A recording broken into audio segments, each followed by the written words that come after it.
You are the head and not the tail. Amen. You are above and not beneath. That's thinking of I'm not enough.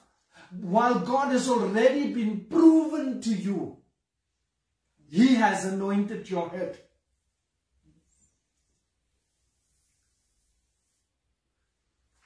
So the yoke also help you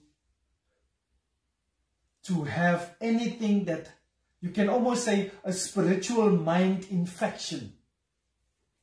Like the way the shepherd was anointing the head of the sheep so that no infection or ears or anything that can come and lay some eggs on it.